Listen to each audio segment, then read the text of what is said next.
Nababahala ang ilang environmental group sa itinatayong Artificial Intelligence o AI Hub ng Amerika sa New Clark City sa Tarlac dahil sa epekto nito sa kalikasan at mga kalapit na residente at katutubo.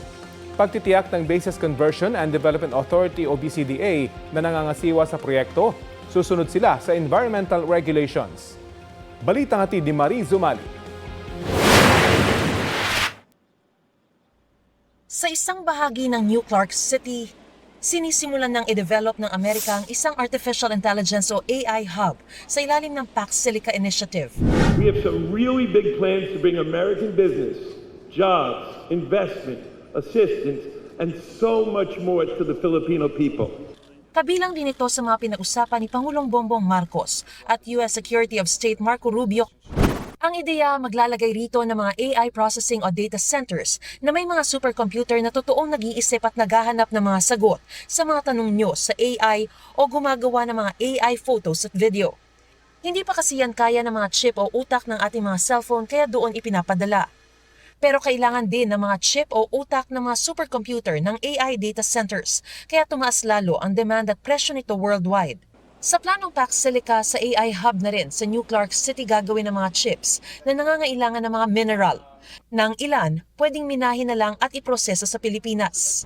3 industriya agad ang lilikha ng trabaho dahil sa Pax Silica na magdaragdag ng kita sa ekonomiya at sa tax collection. Ang pinaka-importante dito, our critical minerals, tapos number 2, our world-class workers, tapos number 3 yung ating strategic location. Hindi na natin sila i-export ng unprocessed, mapaprocess natin sila rito. Yung value add ay nandito sa Pilipinas. Pagkakataon din ito para di mahuli ang Pilipinas sa mga bansang bahagi ng world ship market at maturuan tayo sa research and development. Gusto natin dito rin magtayo sila ng R&D. Bago pa lang magawa yung produkto ay pinag-aralan na dito. Merong susuportang local talent para magawa yan. Pero anong kapalit? Dahil supercomputers nga ang ginagamit ng AI, takaw kuryente ang mga ito. Ang tanong sa isang AI chat app halimbawa, 10 beses na mas power-hungry kaysa sa tanong sa search engine. Mas matindi ang AI photos at videos. Pero giit ng Department of Trade and Industry o DTI, may hiwalay na pagkukunan ng kuryente ang AI Hub. These are additional pagdating sa mga power. Hindi ito yung mga kukuha dun sa ating existing power na mga power capacity. Gayunman pangamba ng Makabayan Block, maaaring itulak nito ang singil sa kuryente sa Pilipinas sa pinakamahal sa buong Asya. Takaw tubig din ang AI Hub kung ang cellphone kasi nagiinit pag sobrang ginagamit, lalo ang AI centers. Kaya may cooling system ito na sa ilang malalaking center ay gumagamit ng hanggang 5 milyong galon ng tubig kada araw. Kailangan kasing malinis lagi ang tubig nito para walang duming bumara.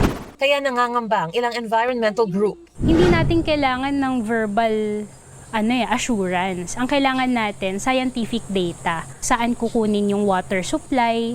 Ayon sa Bases Conversion and Development Authority o BCDA na mangangasiwa sa proyekto, hindi sila aagaw sa groundwater ng komunidad kundi gagamit ng tubig ulan. Magkakaroon tayo ng impounding technology o impounding dam area. So, pupunuin natin ang mga yan para yan ang magamit.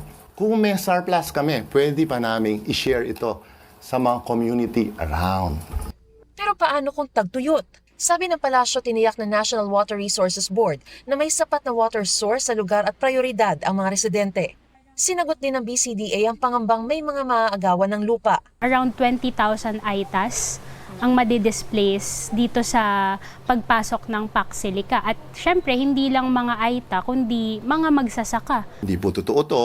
Ang proyekto pong ito, unang-una ay nakatitulo na sa BCDA. So it's a public land.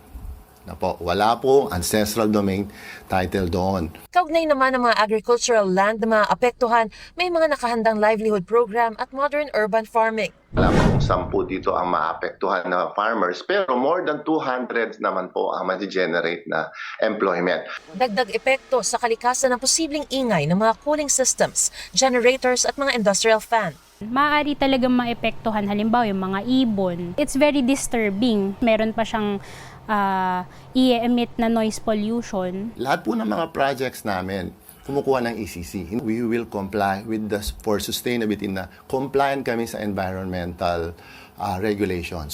Giit pa ng DTI, bagaman may mga data center, mga pabrika ng computer chips ang talagang focus. Hindi ito tungkol sa pagtatayo ng data center dito sa Pilipinas. Ito ay pag-manufacture ng mga components. Ibang issue pa kung babaratin ba ang Pilipinas sa makukuhang mineral, gayon din sa bayad sa paggamit ng lupa. Halimbawa, 2 taong rent-free ang AI Hub. Pero ayon sa DTI, karaniwan ito sa malalaking land project dahil wala pa namang kita sa unang mga taon ng pagpapatayo. At kung gusto raw malaman talaga kung lugi ang Pilipinas sa kasunduan, nakapost sa website ng Board of Investments ang mga dokumentong kaugnay ng framework. Bagaman inaayos pa ng BCDA ang panghuling lease agreement. Mariz Umali nagbabalita para sa GMA News.